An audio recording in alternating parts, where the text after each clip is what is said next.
안녕하세요. 슬기로운 영어생활입니다. 자, 오늘은요, 책 소개예요. 자, 오늘 제가 소개해드릴 책은 보이시나요? 루이스 세커의 Sideways Stories from Wayside School 이라는 책이에요.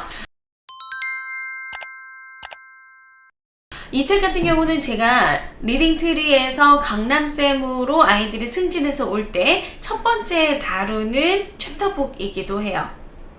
저희 같은 경우는 챕터북을 아이들이 조금 어느 정도 성장했었을 때 넣는 편이고요. 챕터북을 넣을 때 좀 아이들 수준보다 조금 편하고 쉬운 책들을 넣는 편인데요. 일단 이 책을 첫 번째 책으로 넣는 이유는 기본적으로 책의 구성에도 있어요. 일단 루이스 세커 작가에 대해서 먼저 말씀을 드릴까요? 루이스 세커는 horse라고 해서 한국어로는 구덩이라고 하는 작품으로 뉴베리상을 받았고요. 그리고 이 책은 그 뉴베리상을 받은 루이스 세커의 거의 첫 번째 작품이라고 생각하시면 돼요. 이 책의 첫 번째 나오는 미세스 고르프는 루이스 세커가 고등학교 때 지었던 부분으로 알려져 있기도 해요. 자, 이 책을 제가 왜 사용을 하냐면요.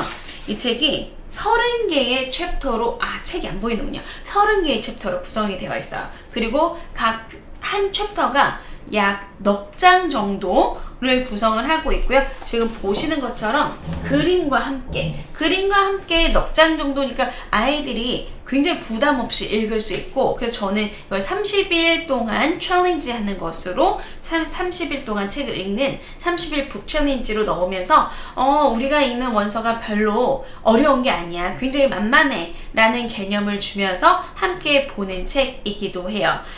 홀스를 읽어보셨으면 아시겠지만 루이스 세커는요, 말장난 굉장히 좋아하고요. 단어를 앞으로 쓰고 뒤로 쓰고 하는 거 굉장히 좋아하거든요. 지금 이 책의 제목이 이 학교 이름은 Wayside School인데요. 이 Wayside School의 첫 번째 책은 Sideways Stories예요. 자, wayside, sideways 이렇게 해서 말이 왔다 갔다 반복이 됐죠. 그래서 요런 말장난을 굉장히 좋아해요. 말장난을 하는 것의 가장 큰 특성은요, 아이들의 뇌에 있는 언어를 가지고 노는 감각들을 많이 키워줘요. 그래서 아이들한테 왜 하필이면 이 작가가 학교 이름은 Wayside School이라고 하고 왜 학교의 이 이야기는 Sideways Stories라고 할까? 라는 것들부터 물어보게 되면 아이들이 그냥 보통 책을 읽을 때 책의 내용 혹은 정보를 추출하는 용으로 책을 사용했던 친구들이 다시 한번 책을 좀 흥미있게 재미거리로 말장난할 거리로 들여다보는 수단으로 이용하게 돼요. 자, 그렇게 되면서 독해력이 상당히 많이 늘고요. 아이들이 뭔가 이 글의 뒷면에 쓰여져 있는 내용은 무엇일까? 이런 것들을 같이 보게 되거든요. 몇 가지 챕터만 소개를 해드리면 책에 나온 내용 자체가 굉장히 나는 정말 대놓고 소설이야. 소설일 수밖에 없어. 난 만들어진 이야기야. 라고 할 수밖에 없는 선생님이 아이들을 사과로 바꾸고 그리고 뭐 이런 이야기들이 등장을 해줘요. 그리고 두 번째 챕터 같은 경우는 새로운 선생님이 등장하면서 선생님들이 아이들을 보고 어머 원숭이네 막 이렇게 얘기를 하거든요.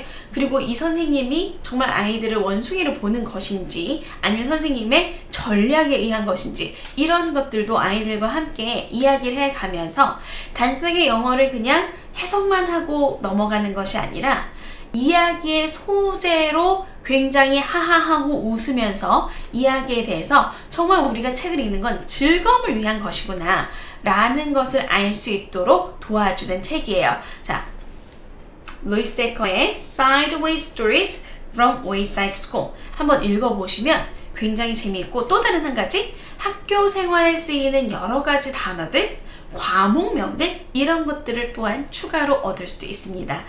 초등학교 3, 4학년 정도 된다면 즐겁게 읽어볼 수 있는 책이고요. 굳이 3, 4학년 뿐만 아니라 5학년, 6학년이 읽어도 굉장히 재미있는 내용이에요. 이 이야기를 바탕으로 루이스 세커의 작품을 일단 좀 맛을 드리고요. 몇 권 정도 더 읽은 후에 홀스로 들어가는 것도 저는 또 다른 이 책을 고르는 목표 중에 하나로 쓰고 있기도 해요. 홀스는 굉장히 길고 내용도 복잡다단하지만 사실 이 책에 나오는 것처럼 말장난을 하는 부분이라던가 이야기의 구조 같은 부분들이 맞닿아 있는 부분들이 많기 때문에 홀씨 읽기 전에 기본적으로 루이스 세커에 대한 작가에 대한 이야기도 찾아보고 어떤 글들이 나올 수 있을지를 즐겁게 볼 수 있는 아주 좋은 책이라 오늘 추천드립니다.